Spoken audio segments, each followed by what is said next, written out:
Nah, kalian pasti pernah melihat gaya video yang dikemas seperti film-film yang ada di bioskop. Contohnya video dari Sam Kolder, bertemakan tentang bagaimana dia mengunjungi tempat-tempat wisata dan videonya dikemas menggunakan teknik-teknik sinematografi. Ataupun seperti Peter McKinnon, Potato Jet, Cody Blue, dan masih banyak lagi YouTuber-YouTuber luar lainnya yang menggunakan teknik sinematografi dalam video-video mereka. Ataupun kalau di Indonesia sendiri, ada YouTuber-YouTuber seperti Tim Tuan, Agung Hapsa, Arto Dipro, dan lain sebagainya yang nuansa video mereka terkesan seperti video sinematik. Nah, di video kali ini saya akan memberikan tips kepada kalian untuk membuat video dengan style video sinematik.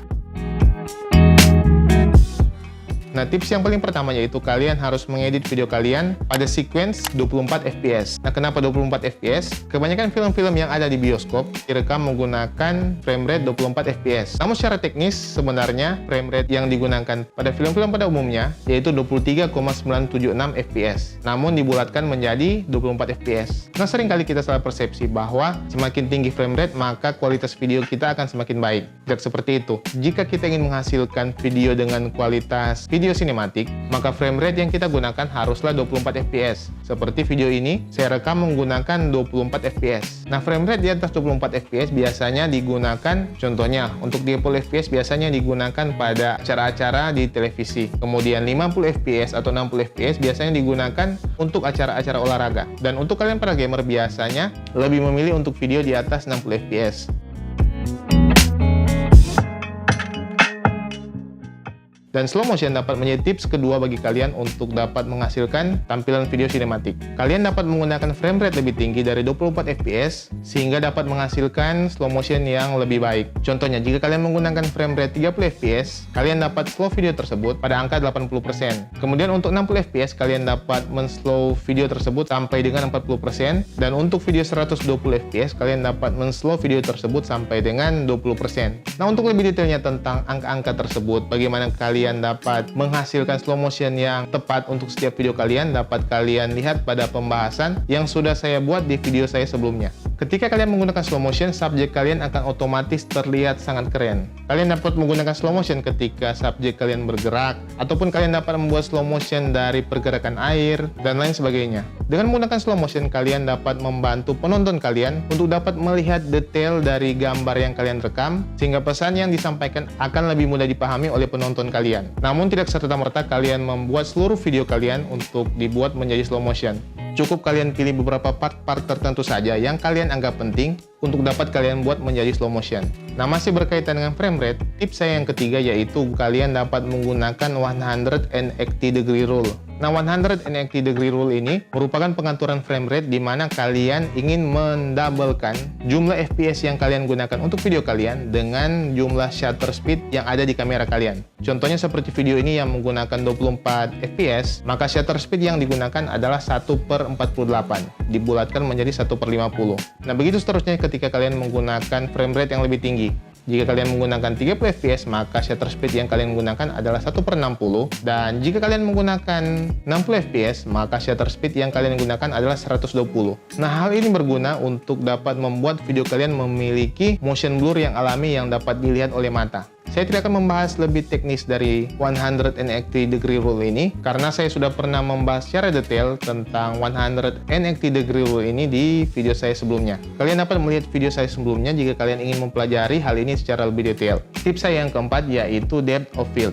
Nah, depth of field sendiri merupakan bagian blur yang ada di belakang subjek yang dapat dihasilkan dengan menggunakan aperture paling besar pada lensa kalian. Seperti contoh di lensa saya, aperture yang saya gunakan yaitu f2,8. Nah, dengan adanya depth of field ini, kalian dapat membuat subjek kalian lebih menonjol dibandingkan background kalian, sehingga mata penonton kalian lebih terfokus pada subjek yang akan kalian rekam, tidak teralihkan dengan background yang ada di belakang subjek. Nah, jika kalian memperhatikan lebih detail, dalam setiap film-film yang kalian tonton pasti background yang ada di belakang subjek terlihat sangat blur, terutama jika aktor dalam film tersebut sedang melakukan percakapan. Dan kualitas depth of field dari suatu gambar kalian sangat ditentukan sekali dari kualitas lensa kalian. Jadi jika kalian ingin menghasilkan depth of field yang sangat baik, kalian dapat menggunakan lensa dengan bukaan yang paling besar. Pada umumnya lensa dengan bukaan besar adalah lensa prime yang memiliki bukaan aperture lebih besar dari lensa zoom pada umumnya. Dan saat ini sudah banyak pilihan lensa murah yang dapat kalian pilih untuk lensa yang memiliki bukaan f1.8. Seperti contoh untuk lensa Canon 50mm yang memiliki bukaan f1.8, lensa tersebut memiliki harga di kisaran 1 jutaan. Kemudian di Sony sendiri ada pilihan dari lensa Meike ataupun Samyang yang merupakan lensa terparty murah untuk kamera-kamera Sony.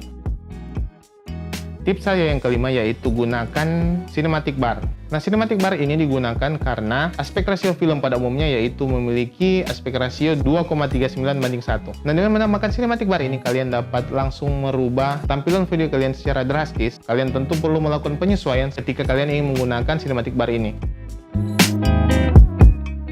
Nah, tips saya selanjutnya yaitu kalian dapat menggunakan movement atau pergerakan pada kamera kalian. Nah, di dunia sinematografi sendiri terdapat begitu banyak teknik pergerakan kamera yang dapat kalian pelajari. Nah, untuk mempermudah pergerakan ini, kalian dapat menggunakan gimbal sebagai alat bantu kalian. Nah, dengan menggunakan gimbal, kalian dapat lebih mudah ketika kalian ingin menggerakkan kamera kalian. Untuk saat ini, berbagai macam pilihan gimbal sudah tersedia di pasaran. Mulai dari harganya yang budget friendly, sampai dengan gimbal yang harganya cukup mahal namun dengan kualitas profesional. Namun tentu saja kalian tidak perlu terlalu terpaku untuk menggunakan gimbal, ataupun kalian terburu-buru untuk membeli gimbal. Kalian dapat menggunakan berbagai teknik handheld yang dapat kalian pelajari di YouTube jika kalian tidak ingin menggunakan gimbal. Dan banyak filmmaker yang tidak menggunakan gimbal ketika mereka membuat video mereka. Seperti contoh YouTuber Mark Bone, dia merupakan seorang filmmaker bergenre dokumenter dan di setiap videonya jarang sekali dia menggunakan gimbal untuk keperluan membuat film. Karena beberapa jenis shot yang lebih cocok ketika direkam menggunakan tangan saja. Nah, tips saya selanjutnya yaitu gunakan lighting. Seringkali ketika kita akan memulai belajar membuat video, hal pertama yang kita pikirkan adalah kamera apa yang akan kita gunakan. Padahal lighting merupakan salah satu aspek yang tidak kalah pentingnya dengan kamera. Nah, untuk teknik pencahayaan, ada yang disebut dengan 3 point of light, yaitu kalian menggunakan key light, fill light, kemudian rim light. Di video saya kali ini saya hanya menggunakan satu key light yang ditempatkan di sebelah kiri saya dan satu rim light di sebelah kanan, dan lighting yang ada di belakang, entah itu lighting earphone ataupun lampu berwarna kuning, itu berperan sebagai ambience. Sedangkan jika kalian sedang syuting di luar ruangan, jika memungkinkan pilihlah waktu syuting pada waktu pagi ataupun sore hari. Hal ini karena cahaya matahari pada waktu pagi dan sore hari terlihat lebih soft jika dibandingkan dengan cahaya matahari pada saat siang hari.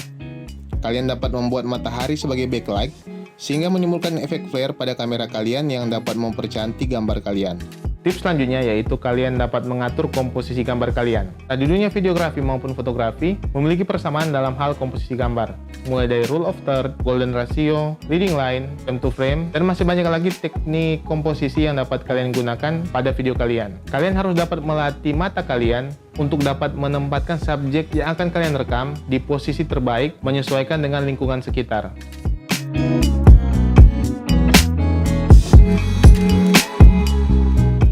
Dan tips selanjutnya yaitu color grading. Nah, ini mungkin terlihat sulit pada awalnya. Kalian mungkin bingung ketika pertama kali kalian akan melakukan color grading. Mungkin pada saat pertama kali kalian akan melakukan kesalahan di mana highlight terlalu terang, ataupun saturasi warna yang terlalu berlebihan, ataupun terlalu sedikit, ataupun kontras yang berlebihan, dan lain sebagainya, yang membuat kualitas video kalian terlihat kurang begitu baik. Biasanya ketika pertama kali kalian hanya menggunakan warna yang ada pada kamera kalian. Namun jika kalian ingin memaksimalkan kualitas video kalian, terutama jika kamera kalian memiliki fitur lock profile. Dengan melakukan color grading, kalian dapat lebih mempertegas tema dari video kalian ataupun suasana yang ingin kalian presentasikan di video kalian.